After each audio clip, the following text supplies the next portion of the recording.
Amplificador OPAMP LM741. El amplificador LM741 es a grandes rasgos un elemento electrónico que físicamente, como se muestra en la figura de la derecha, consta de 8 patitas, pines o terminales. Cada uno de estos pines va a fungir una tarea específica dentro del funcionamiento del elemento. La principal función de este elemento dentro de un sistema es el de detectar las pequeñas variaciones de voltaje que puede haber en sus entradas. Tomar esas pequeñas variaciones y amplificarlas para darnos una lectura comprensible. Sin embargo, debido a que trabaja con magnitudes demasiado pequeñas, al amplificarlas puede haber una descompensación dentro del voltaje. Por lo mismo se dice que son voltajes erróneos, porque no se acercan completamente a un valor específico. Sin embargo, entre los pines de este elemento se encuentran dos que ayudan a compensar esa pérdida de voltaje. El pin 1 y 5, offset null, son los encargados de administrar una pequeña cantidad de voltaje que ayuda a compensar esa pérdida en las entradas. Y asimismo, todos los demás pines, los otros 6 pines, también tienen sus funciones específicas. El pin 2 es una entrada inversora que va a estar normalmente indicada con un signo menos. El pin 3 es una entrada, contrario al pin 2, no inversora, que va a estar indicada con un signo positivo. Los pines 4 y 7 son los pines de alimentación. Una característica de este elemento es que normalmente utiliza una alimentación dual, es decir, requiere de un voltaje positivo y uno negativo para su funcionamiento. Sin embargo, podemos llegar a trabajar con él utilizando una fuente convencional, es decir, un voltaje positivo y una conexión a tierra. El pin 6 es la salida del amplificador operacional y el pin 8 es un pin no conectado. Una característica de los pines 1 y 5 es que no se pueden utilizar, pero pues es recomendable aplicar un pequeño voltaje entre ellos con un potenciómetro para compensar las entradas de voltaje, como ya había mencionado anteriormente. Otras características que tiene este elemento, además de que pues ayuda con la compensación de voltaje, es que su rango de trabajo es de 5 a 18 voltios. Este es un rango que debemos respetar debido a que, como cualquier elemento, si se excede el voltaje que se le implementa, pues lo podemos quemar. Además del voltaje, tenemos que trabaja con una impedancia de entrada de 2 megaohmios y una impedancia de salida de 75 ohmios. Tener una impedancia de salida baja indica que este elemento va a poder entregar una buena cantidad de corriente a la salida, lo que lo hace pues un amplificador bastante ideal para muchos trabajos. A continuación muestro un pequeño símbolo representativo del amplificador operacional que pues muestra, digamos, que los elementos principales de este. Del lado derecho, Vout, lo podemos encontrar como la salida del amplificador, lo mismo que el pin 6. Arriba y abajo podemos ver pues las entradas de alimentación del voltaje positivo y voltaje negativo. Asimismo, pues la entrada inversora y la no inversora, representada con sus signos representativos. Este tipo de amplificadores tiene usualmente dos aplicaciones, como lo son el amplificador inversor y el amplificador no inversor. En ambos esquemas podemos ver que el símbolo representativo del amplificador se encuentra en el centro, acompañado de resistencias, tierra y voltaje. En ambos podemos ver que hay una retroalimentación, es decir, un ciclo de lazo cerrado, que retroalimenta el sistema desde la entrada hacia la salida. El amplificador inversor se llama así debido a que el voltaje de entrada pasa directamente al pin inversor del sistema, mientras que el pin no inversor está conectado directamente a tierra.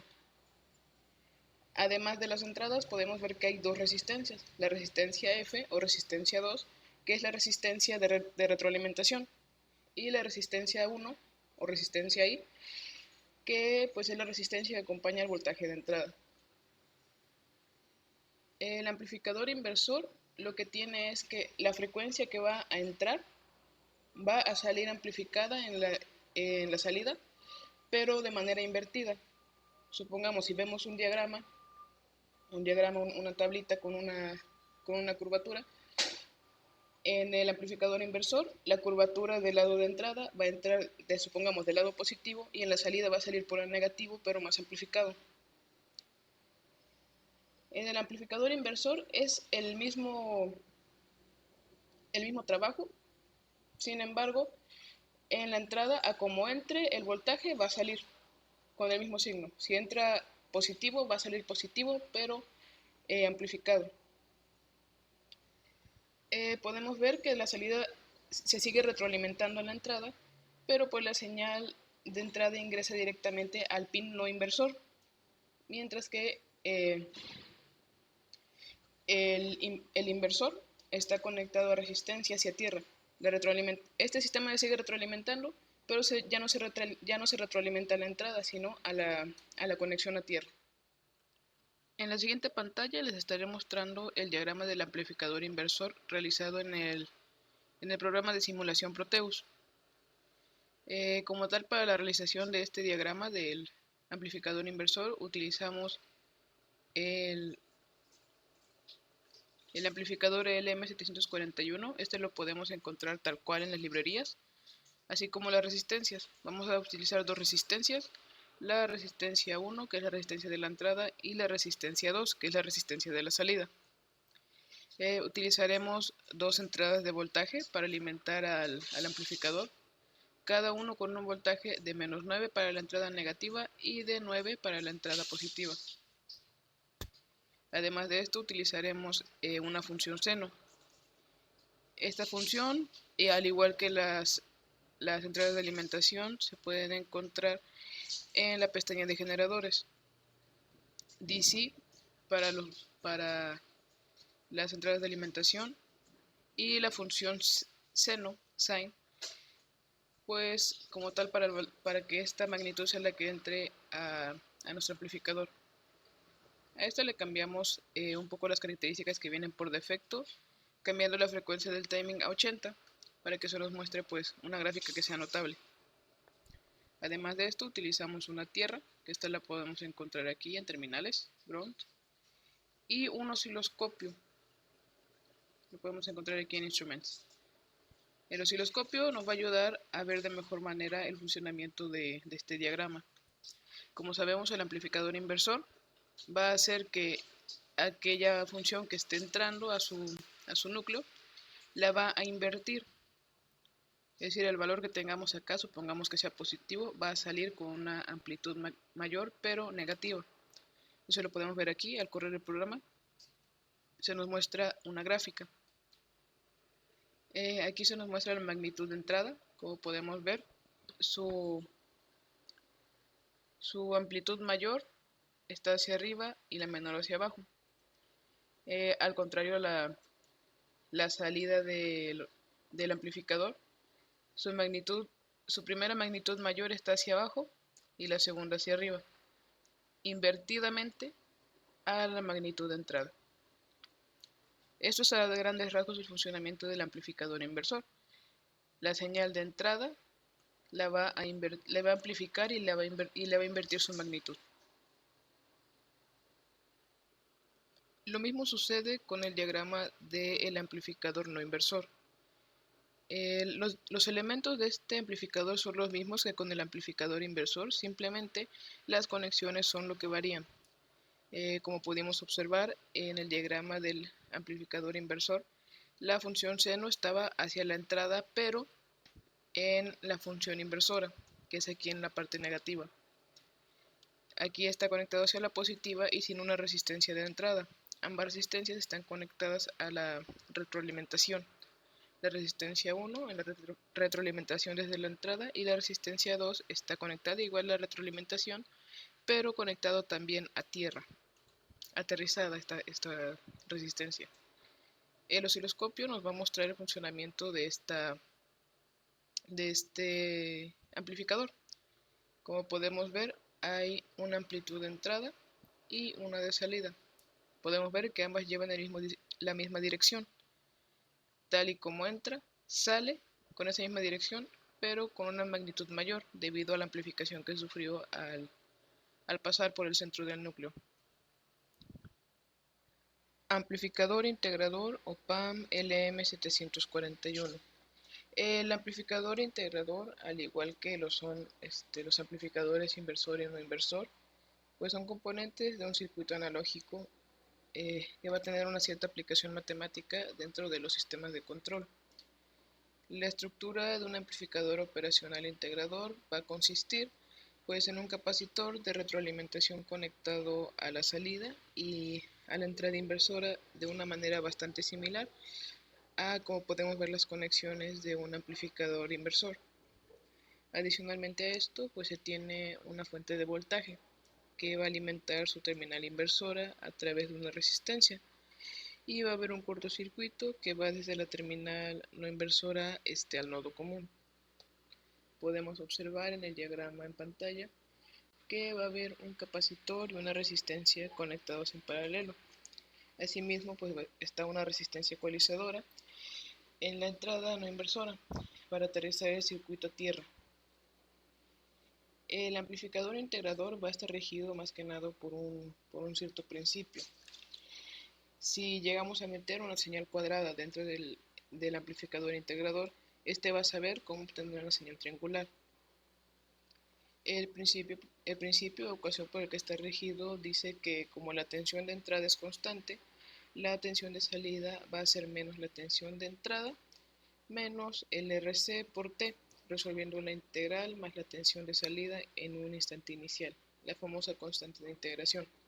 Como podemos ver en pantalla está la ecuación que rige este principio.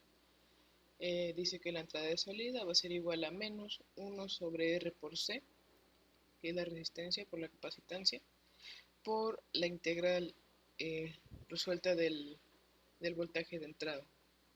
Siempre que la tensión de entrada sea constante, en un cierto tramo podemos aplicar este principio descrito. Y en pantalla podemos observar el diagrama realizado en el software Proteus de un amplificador integral, de un amplificador integrador. Podemos observar que realmente sus conexiones son bastante similares a las de un amplificador inversor.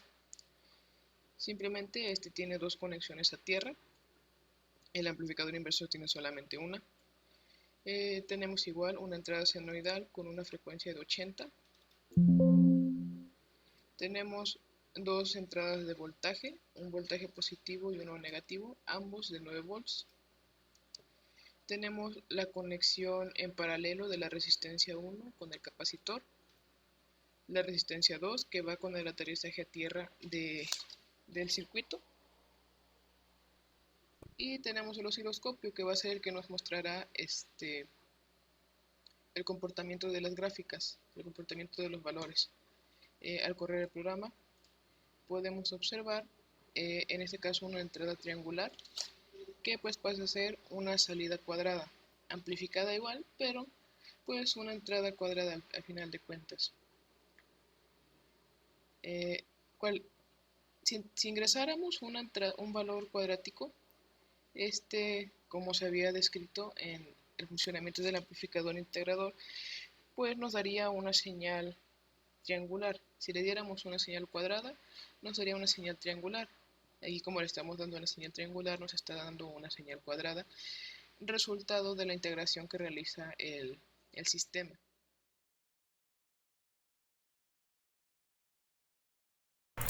Buen día, mi nombre es Emanuel Hernández Díaz, alumno de la Ingeniería Electromecánica del grupo 704A. En este caso voy a presentar el amplificador derivador.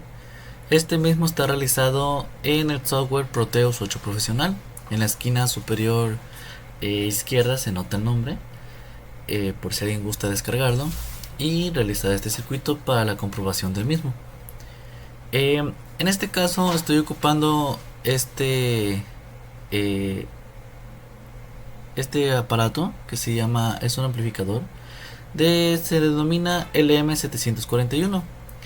Este se usa como un comparador o amplificador, ya que es uno de los amplificadores de la familia OPAMP, son de las operaciones más usadas por la sencillez que tienen, así como sus distintas características, la cual una de las mejores o de las más conocidas sería por sobrecarga, debido a que en ocasiones la señal de voltaje llega un poco fuerte, en ocasiones por una caída de tensión, y cuando regresa ahí es donde se protege de una sobrecarga en un caso. En otro caso sería por una mal conexión, un corto o algo familiar. Y este mismo aplica para la entrada como para la salida. Y de manera general, el amplificador derivador es un dispositivo especial formado por un capacitor a la entrada, como aquí lo tengo, y tiene una resistencia de retroalimentación, la cual está en paralelo. Es esta, la que va conectada al capacitor y va a la salida. La función que realiza este circuito está definida por el mismo nombre que lleva, pues deriva la señal de entrada, la cual generalmente casi siempre es senoidal. Se puede ir variando.